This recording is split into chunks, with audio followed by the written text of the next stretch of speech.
Hello guys! Welcome to my YouTube channel. This is Kuya Potpot Vlog at meron tayong isang reaction video mula po sa latest live po ni Kuya Bal kung saan nag-real talk po siya tungkol sa naging issue kay Arjin. No? At nagbigay po siya ng mensahe sa lahat po ng beneficiary po ng Kalingap guys. So bago tayo magsimula ay mag-shoutout po muna tayo. May galap shoutout po sa ama ng Kalingap na si Kuya Bal Santos Matubang, Ate Edna Vlogs, Kalingap Rab, sa po ng kanyang mga kasamahan. Siyempre, mega love shoutout po sa lahat po ng sumusuporta sa buong Team Kalingap. Isang mapagpalang umaga po, tanghali o gabi mga Kalingap, saan man kayong sulok ng mundo naroroon. Naway lagi po ang gabayan ng ating poong may kapal. At yan guys, simulan na natin ang ating reaction video. May papanood ko ako sa inyo isang video clip mula po sa live po ni Kuya Bal. No? Ito yung latest live po kaninang umaga ni Kuya Bal guys. So panoorin po natin. Ayan po. Ang problema ni Arjin po, malaki ang gastos sa nurse. At yan din yung problema ni Papa Eds. Paano po kung humina ang channel ni Papa Ido? Nagkasakit siya po. Paano kung halimbawa nagkasakit si Papa Eds, si Kalingap Ido? Hindi makapag-vlog. Paano na? Ang inasahan ni Arjin si Papa Eds.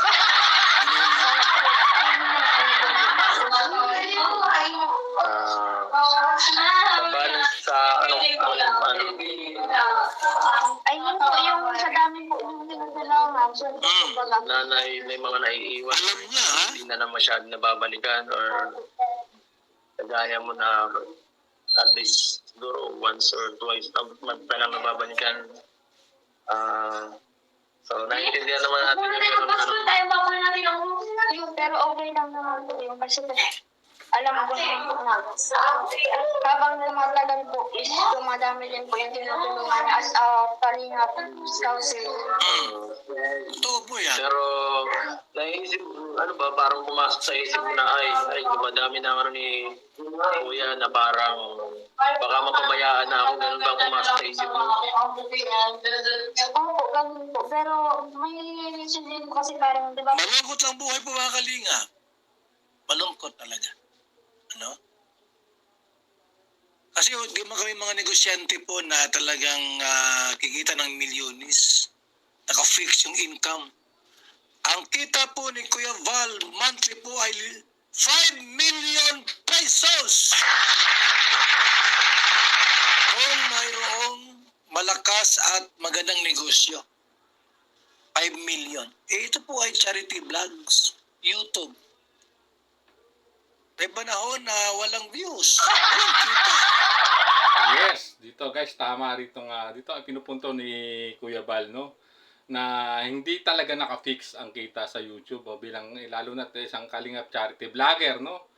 May mga panahon talaga na mahina ang views o walang views talaga, which is dito pinupunto ni Kuya Bal, no? Paano kung dumating yung punto, no? Na wala nang views o mahina ang views nga ni Kalingap Edu. So ano na ang gagawin nga ng mga beneficiary o mga Kalingap scholar if ever dumating yung puntong yon. Ito yung pinapaliwanag ni Kuya Bal dito na hindi naman talaga nakapix ang kita, no, ng isang Kalingap charity vlogger sa YouTube, no, sa ganung figure lang, no, na ganun lagi kalaki ang kita, kundi may dumadaan din sa panahon na mahina ang kita o ang views ng mga pagbablog, no guys. So sundan pa natin ang iba pang sasabihin dito ni Kuya Bal. Kulang pa doon sa gastusin po. Pagkain, gasolina. Kulang pa po. Kung malakas ang daming beneficiaries po naghihintay sa amin. Ang daming mga scholar. Humina yung views natin. Paano na?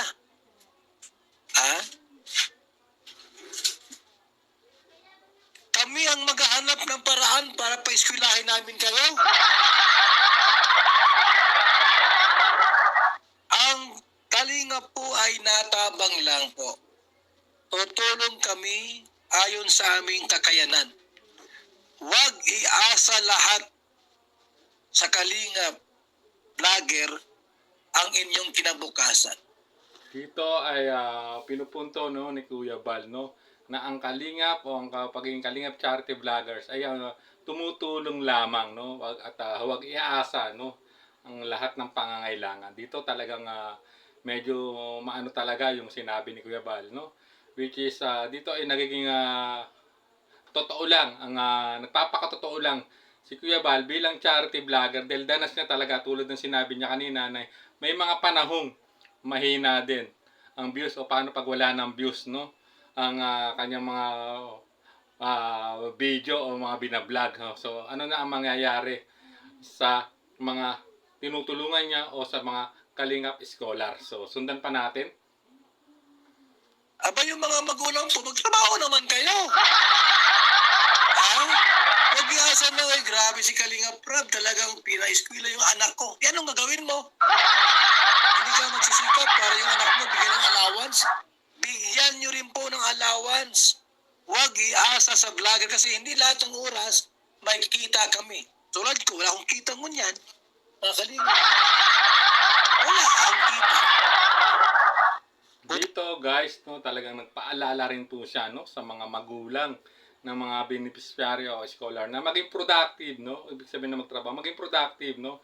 Hindi naman na hinahanapan na ng malaking kita, ibig sabihin maging productive, maghanap ng pagkakakitaan, magtinda or whatever na pwedeng kumita, no? Kahit hindi ganun kalaki basta nagsisikap din na itaguyod, no? Ang mga anak no lalo-lalo na yung scholar ng Kalinga para at least may katuwang ika nga yung Kalingap charity vlogger na tumutulong no sa kanyang scholar at sa gayon pa man ang magulang o mga parents ng mga batang ito ay pinipilit din no na nagsisikap din para matugunan din yung mga ibang gastusin ng kanyang anak na beneficiary o isang scholar po ng Kalingap guys. So sundan pa natin. Meron tayong mga ilang mga sponsors na tumutulong sa ating programa. Kung wala sila, tigmak na ako. Totoo itong sinabi rito ni Kuya Bal, no? Pasalamat at may tumutulong na sponsor. Paano nga kung wala na? So wala na silang pagkukuhanan ng ipangtatabang o ipangtutulong nila o ibibigay nila doon sa mga beneficiary o scholar nila. So, dito ay nagpapakatotoo lang talaga si Kuya Bal guys. So, sundan pa natin. Ganyan po yan. Huwag iasa lahat sa vlogger ang kinabukasan ng anak ninyo. Tumulong kayo. Kasi marami kaming tinutulungan, mga Kalingap. Hindi lang isa o dalawa, tatlong. Pinapaaral po namin, marami. Dito, medyo tama, no? Tama ang sinabi rito ni Kuya Bal. No? Hindi lang kasi yun lang anak niya o yun lang na beneficiary ang tinutulong, kundi marami, no? Siyempre, marami rin silang tinutulungan. Marami din ang nangangailangan ng tulong, no?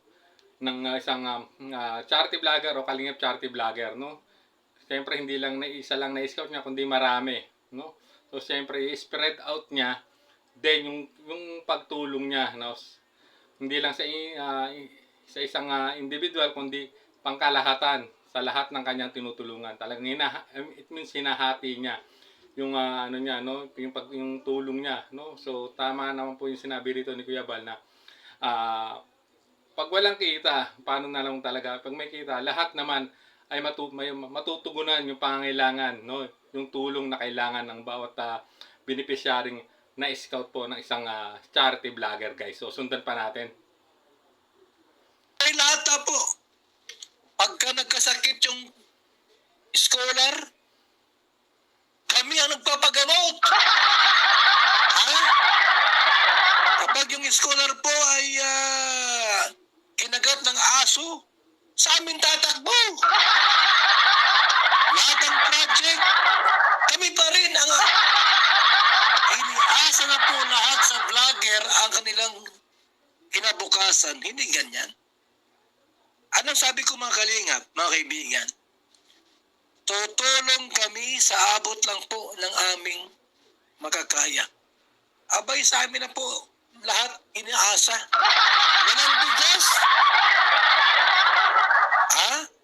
Walang makain. Ay, kundakin si vlogger. Walang pagkain dito. Abay, Ginoo, Diyos ko po. Ayaw ko na. Ha? Lahat na po, inaasa na. Pati pagkain sa aso, sa amin na rin po. Pagkain sa pusa, sa amin na rin lahat.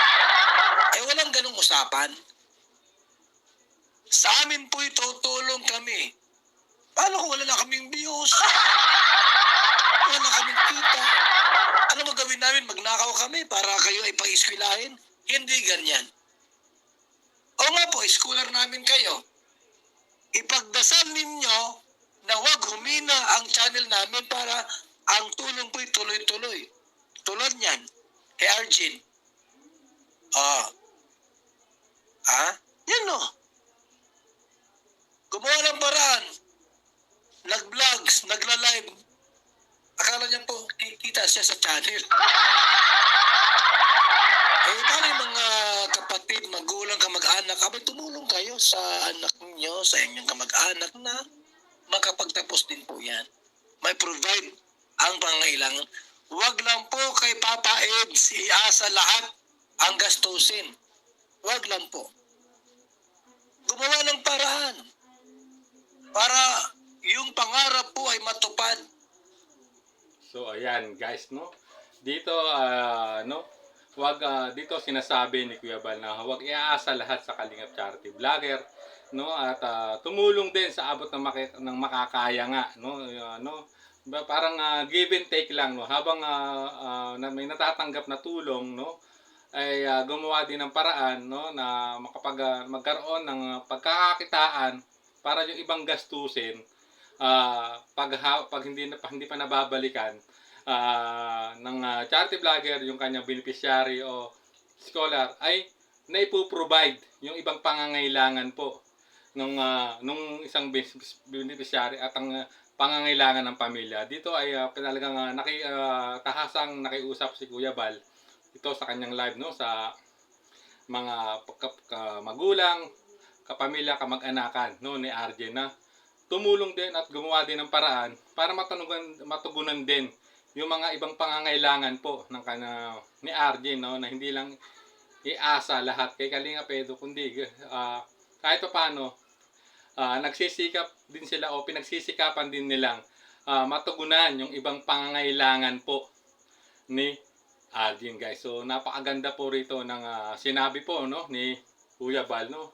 Ang Kalingap po ay tumutulong lang sa abot ng makakaya nila, no. Kaya lang siyempre may may pausap siya na ipanalangin yung nakapag-vlogging, nag-scout sa kanya na laging mataas ang views para laging dire-diretso ang biyaya o ang pagtulong sa kanya, kasi nga pag dumating yung punto na mahina ang views o wala nang views o nagkasakit yung charity vlogger na naka-scout sa kanya, paano na? Sana sila kukuha kung hindi sila magiging productive, ika nga, para pag dumating yung puntong yun, kahit paano natutugunan yung pangangailangan nila, no, na which is na habang hindi pa nakaka-recover ang isang charity vlogger pag humina ang kanyang views o humina ang kita o wala nang kita, guys. So napakaganda ng